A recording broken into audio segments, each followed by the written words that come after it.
Hello, my name is Cassidy, and welcome to Module 11 Maker Movement. What is Maker Movement? The original foundations of Maker Movement focused on creativity and innovation from individuals, and it fostered activities such as do-it-yourself and do it with others. Seymour Papert is known as the father of Maker Movement. He is a scientist and educator, and he focused on the ability of technology and computers to reshape and innovate education and learning.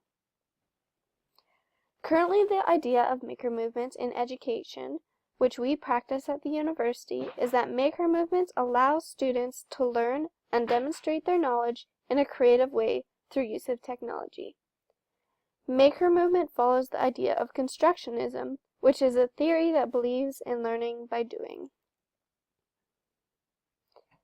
As a biology major, most of the guest speakers at Maker Day had technology that was better suited for other subjects. However, technologies in education had a virtual playground booth, which I believe would be valuable for biology. The virtual playground included technologies such as 3Doodler, Little Bits, and a 3D scanner. The use of these tools to create virtual objects allows the possibility for visualization and interaction. The 3Doodler is simply a 3D pen, which allows drawing in a whole new dimension. The 3Doodler is an easy-to-use 3D pen and includes over 80 colors. This tool allows people to create an object that is more detailed, interactive, and creative than a 2D drawing. Here's a video of the 3Doodler.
Along with the 3Doodler, technologies in education also had a 3D scanner.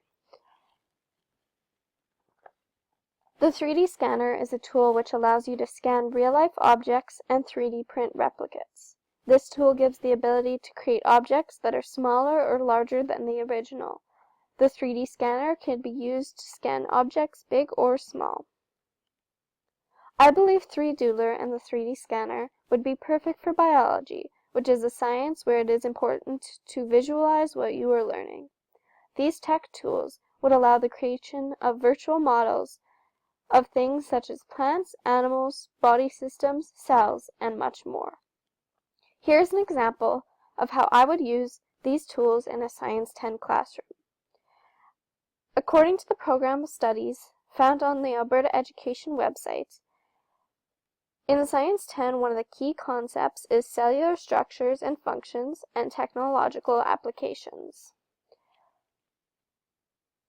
In order to assess student learning, I would allow students the opportunity to demonstrate understanding by creating a virtual cell using one of these tools.